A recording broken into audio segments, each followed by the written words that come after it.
plaidoyer, donc on va faire du sport tout le week-end et on va terminer cette page spéciale par l'Allemagne qui a souvent été montrée comme un modèle en la matière. École le matin, sport facultatif et gratuit l'après-midi.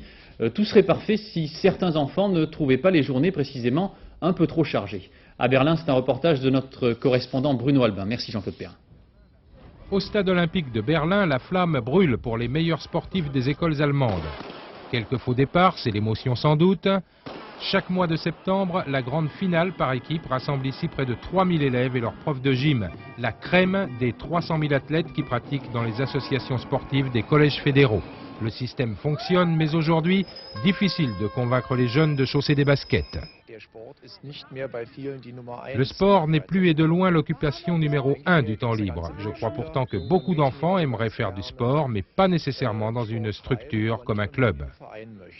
Le matin, Bernd soumet ses élèves à l'emploi du temps, 3 heures de gym obligatoires par semaine. L'après-midi, en revanche, il entraîne des équipes de football féminin.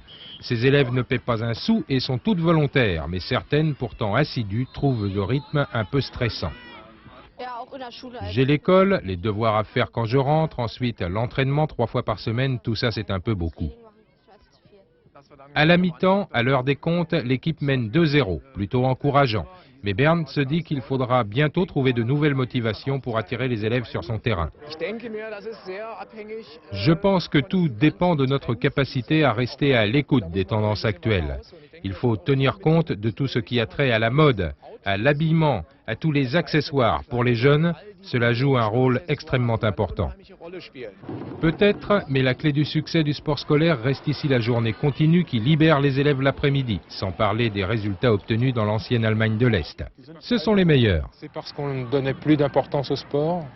Non, mais ils avaient des écoles spéciales, des lycées sportifs où les meilleurs élèves d'une même région étaient rassemblés. Il y a de bons résultats, mais ils ne doivent pas dissimuler la réalité. En Allemagne, pas plus qu'ailleurs, l'école ne prépare au sport de haute compétition. Les champions naissent ailleurs, dans les clubs.